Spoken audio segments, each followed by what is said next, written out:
Assalamualaikum warahmatullahi wabarakatuh. Alhamdulillahirabbil alamin. Wassalatu wassalamu ala Rasulillah wa ala alihi washabbihi ajma'in. Amma ba'du. Alhamdulillah, selamat pagi anak-anak sekalian. Bersama Bapak Ohar kembali ya. Hari ini kita akan melanjutkan pembelajaran matematika ya. Kita sudah memasuki bab baru, yaitu bab 3 tentang denah dan skala. Namun pada hari ini kita akan membahas secara spesifik tentang poin A, yaitu tentang denah dan arah mata angin ya. Namun sebelum kita mulai pembelajaran hari ini, mari sama-sama kita membaca doa sebelum belajar. Semoga pembelajaran hari ini bisa mudah dimengerti ya, atas izin Allah tentunya. Baik, berdoa secara masing-masing. Berdoa dimulai.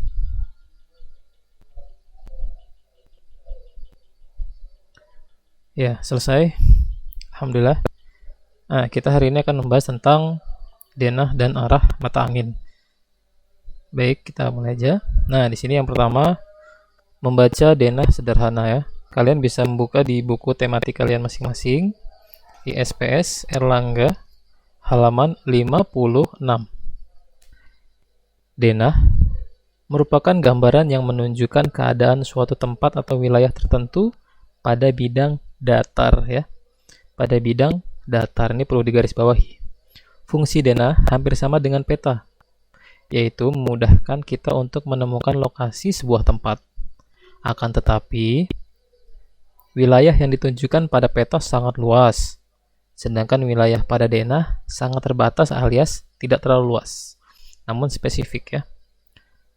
Nah, peta dapat memuat gambar sebuah kota, provinsi, pulau, atau negara-negara tertentu. Sementara itu, denah biasanya hanya menggambarkan lokasi sebuah tempat, letak ruangan dalam rumah, atau letak benda-benda di ruangan kelas misalnya ya. Di sini bisa anak-anak lihat di video ya, sudah Bapak taruh gambarnya. Ini salah satu contoh denah sekolah ya. Kita bisa melihat di sini di mana ada nomor-nomor, bisa kita lihat di sini ya. Nomor 7 adalah lapangan. Ini lapangan nomor 7, denahnya. Ini ruangan kelas mungkin ya, ruangan kelas. Ya, ini ruangan BP, ruangan kepala sekolah, ini tiang bendera ya. Ini ruangan-ruangan yang lain. Sini lapangan sepak bola ya. Ini lapangan serbaguna. Ini adalah taman ya.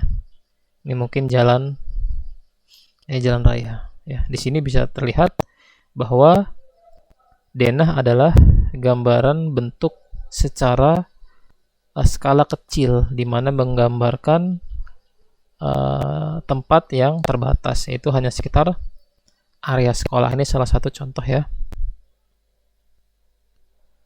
Nah, untuk memahami ya letak suatu tempat pada peta atau denah ini, kita harus terlebih dahulu memahami arah mata angin ya. Ya, ini arah mata angin merupakan petunjuk ya, di mana ini arah mata angin ya. Ini arah mata angin merupakan petunjuk atau pedoman untuk menentukan suatu arah tertentu. Nah, di sini ada 8 arah mata angin yang biasanya digunakan pada kompas ya. Kalau kita punya kompas ya, bisa melihat peta, atau sekarang lebih di HP ya, ada itu namanya Google Maps atau Waze ya. Itu pasti ada yang namanya arah mata angin utara. Biasanya sering tercantum huruf U ya, biasa itu U itu utara biasanya. Itu ya. Nah, berdasarkan gambar di samping ini dapat dilihat bahwa antara dua arah mata angin ya membentuk sudut besar tertentu contohnya. Nah, ini dari utara, di sini kita lihat sebelumnya kita lihat dulu ya. Mata arah angin utama ada 4. Utara, timur, selatan, dan barat. Ini ada 4 arah mata angin utama. Ini, dan ada 4 arah mata angin tambahan, di mana arahnya menyongsong di antara sudut 90 derajat. Itu ada di antara utara dan timur ada timur laut, di antara timur dan selatan ada tenggara, di antara selatan dan barat ada barat daya, dan di antara barat dan utara ada barat laut. Ini ya, utara, timur laut, timur, tenggara, selatan, barat daya, barat, barat laut nih ya. Jadi ada 8 arah mata angin. Nah, di sini antara arah utara dan timur membentuk sudut 90 derajat ya. Antara arah utara dan timur membentuk sudut 90 derajat. Antara arah timur laut dan timur membentuk 45 derajat.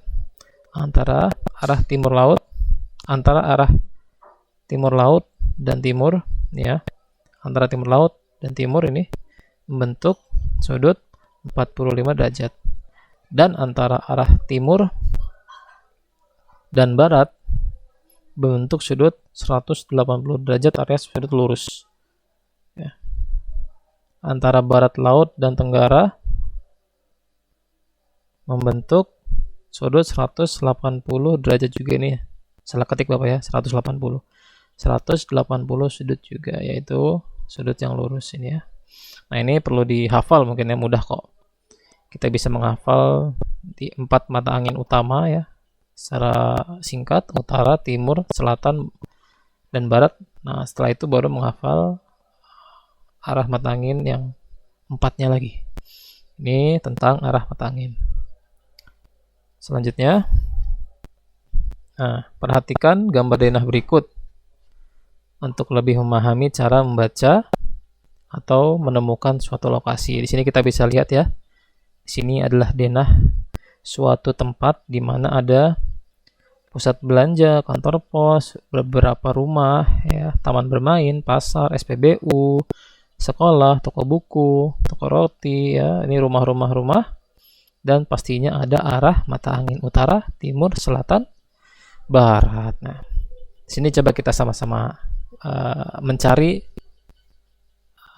lokasi dalam denah. Nah, berdasarkan denah di sini ya, dapat ditentukan letak beberapa tempat ya, diantaranya rumah Jesse. Mana rumah Jesse? Nah, ini nih, ini rumah Jesse yang warna kuning, berada di sebelah selatan rumah Aditya. Rumah Aditya di mana?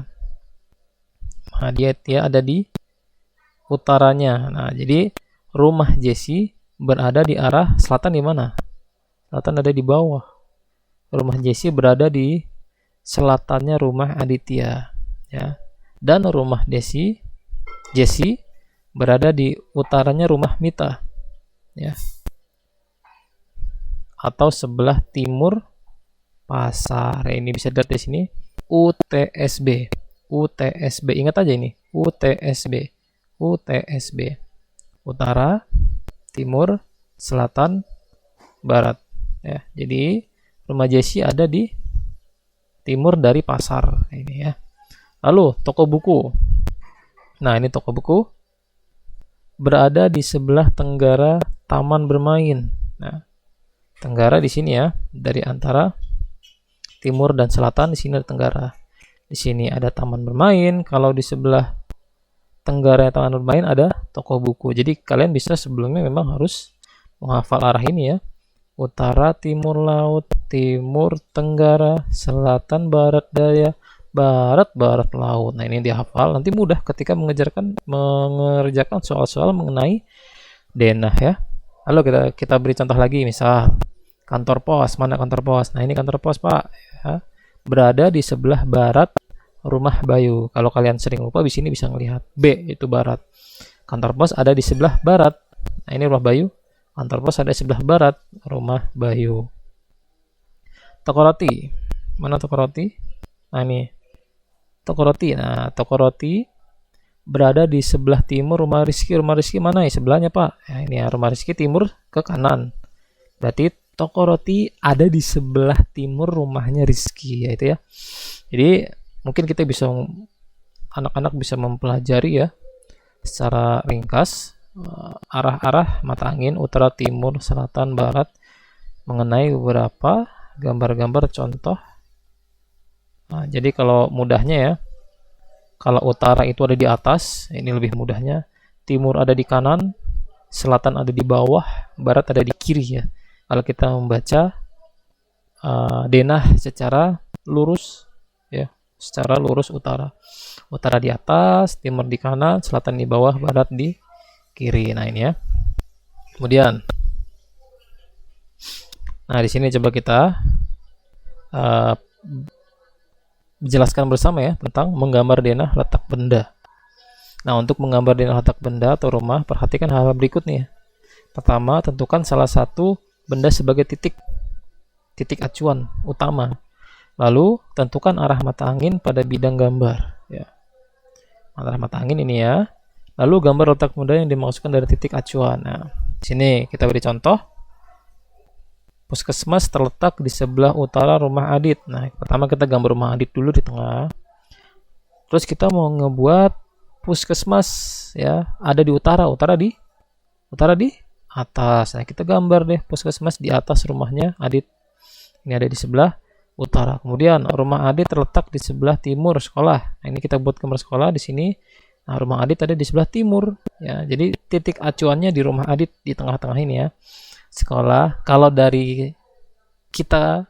kita berada di sekolah, rumah Adit berada di timur.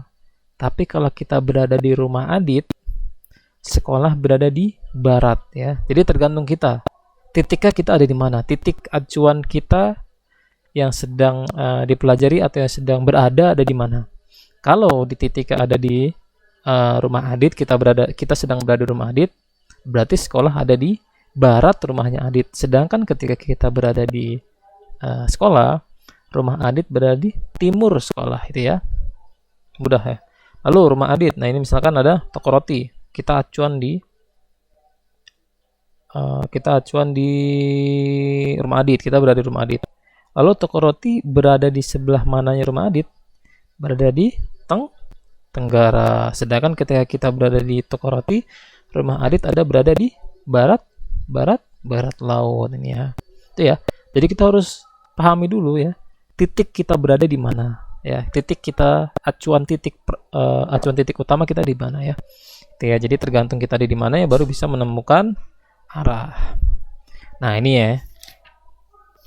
Ini salah satu soal yang sering keluar di ujian biasanya tentang rute perjalanan ya. Ini kadang banyak anak-anak yang belum paham atau belum terlalu memahami rute. Coba kita bahas pelan-pelan bersama ya. Menentukan rute perjalanan. Arah jalan yang dilalui seseorang saat menuju tempat tersebut disebut rute perjalanan. Rute perjalanan dari satu tempat ke tempat lainnya dapat dijelaskan dengan petunjuk arah angin. Untuk menuju ke suatu tempat, kadang tersedia lebih dari satu rute yang dapat dilalui. Jadi, jika ingin cepat sampai di tujuan, kita dapat memilih rute yang paling cepat atau terpendek. Ya. Sini ada contohnya, semisal sini bisa kita lihat di gambarnya ya. Ada jalan nama jalan-jalan, ada rumah, pasar, taman bermain, puskesmas, rumah Dimas ya, toko buah, sekolah. Nah, di sini kita coba rute pertama. Rute pertama dari sekolah menuju rumah Adit. Kita lihat dulu di petanya. Mana sekolah? Ini sekolah. Mana rumah Adit? Ini rumah Adit. Nah, kita posisikan diri sedang berada di sekolah dan menuju pulang ke rumah Adit ya. Kita coba lihat. Dari sekolah menuju ke arah barat melalui jalan Kancil 2. Dari sekolah, barat di mana? Kiri, Pak. Nah, ini bisa lihat dari sini ya. Dari sekolah kita keluar ke gerbang menuju ke kiri. Melewati jalan, ini namanya panjang ya. Jalan Kancil 2, ini namanya jalan terus sampai melewati puskesmas. Stop. Nah, ini ikutin soalnya ya. Di perempatan jalan belok ke utara melalui jalan Elang 2. Ya. Di perempatan jalan sini nih. Ke utara mana, Pak? Ke atas. Masuk ke jalan 2 ke atas, utara sampai ujung jalan belok ke barat. Barat mana? Kiri. Belok kiri. Melewati jalan Kancil 1 ya. Lalu belok kiri Kancil 1 dan rumah Adit berada di kiri. Jadi di rute pertama dari sekolah sini masuki jalan Kancil 2, kemudian belok sampai di puskesmas, ada perempatan belok ke utara, melewati jalan Elang 2, lalu belok ke barat, melewati jalan Kancil 2, stop. Rumah Adit ada di sebelah kiri. Jadi jalurnya pertama ke sini, dan ke sini ya. Lalu kita lihat jalur kedua. Rute kedua sama dari sekolah menuju ke rumah Adit. Dari sekolah menuju ke arah barat melalui jalan Kancil 2 tetap sama, terus ya, sampai melewati perempatan jalan dan pasar. Nah, rute kedua nggak belok, tapi terus. Setelah menemui pertigaan, ya ini ada pasar ya, terus. Nah, ini menemui pertigaan nih. Setelah menemui pertigaan, belok ke arah utara. Utara itu atas, melewati jalan Elang 1. Ini jalan Elang 1. Kita ke atas ya. Lalu di pertigaan jalan nih, pertigaan jalan belok ke arah timur. Timur mana? Kanan. Stop. Nah, rumah Adit ada di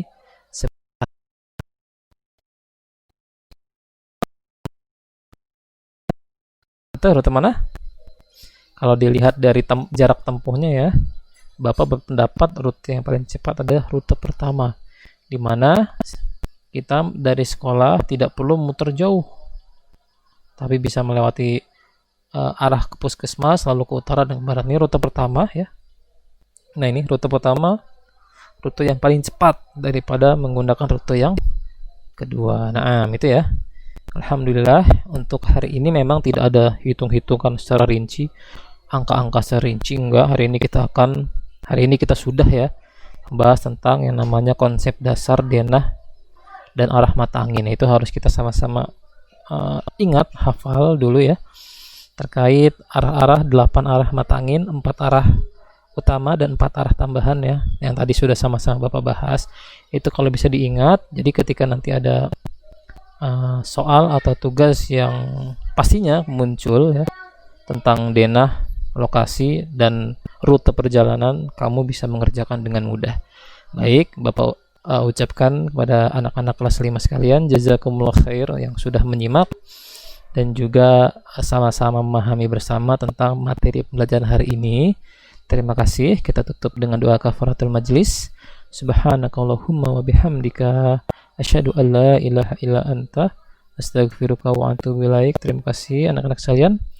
Sampai berjumpa di pekan depan insyaallah.